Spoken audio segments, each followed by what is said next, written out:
Good morning sir. Good morning, বলুন। বলছি আমি এই সিস্টেমে এসেছিলাম জানুয়ারি থেকে। তো জানুয়ারির প্রথম 10 ডেজ চ্যালেঞ্জ নিয়েছিলাম। তো প্রথম 10 ডেজে আমার 3 কেজি ওয়েট লস হয়েছিল। তারপরে যেহেতু এই প্রোডাক্টটা এত কস্টলি, আমাদের নেওয়া অসুবিধা হয়ে যাচ্ছিল, তো আমি অফ করে দিয়েছিলাম। তো তারপরে সুভাশিস আমার গাইডেন্স হলো, সুভাশিস স্যার, তো উনি আমাকে বললো যে কিছু মানুষকে হেল্প করলে আমি এটা নিউট্রিশনটা ফ্রিতে খেতে পারবো। তো তার জন্য আমি ফেসবুক, হোয়াটসঅ্যাপ এগুলোতে স্ট্যাটাস বাস চালু করি। তো আমি এখন কাজ করছি। তো আমি এখন নিউট্রিশন খাবার ইনটেক করছি। তো এখন আমার মানে প্রথম যখন ঢুকেছিলাম তখন আমার ওয়েট ছিল 75। তো এখন নেক্সট মান্থ আমি ওয়েট লস মানে ওয়েট চেক করেছি, 70-তে এসেছি। মানে 5 কিলো 1.5 মাসে ওয়েট কমিয়েছে, 1.5 মাসে ওকে। 5 কিলো পর্যন্ত ওজন কমিয়েছি।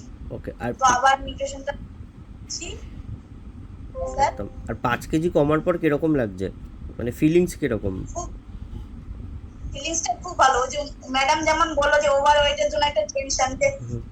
প্রচন্ড ওভারওয়েট হয়ে যাচ্ছি, মানে ভালো ড্রেস পরতে পারছি না, লোকে বলছে এত মোটা এত মোটা, দিন দিন মোটা হয়ে যাচ্ছে, এটা একটা ডিপ্রেশনে চলে যাচ্ছিলাম। তো এখন তার থেকে বেরিয়ে আসা খুব ভালো। মানে এখন নিজের মন খুলে হাসতে পারছি, ড্রেস গুলো পরতে পারছি। তো সো আমি খুব হ্যাপি। তো থ্যাংক ইউ হারবাল থেকে, তো thank sir you. Thank you sir, এবং থ্যাংক আপনাদের ইউ। সবাইকে thank thank you you. So much. Thank you. Thank you ma'am.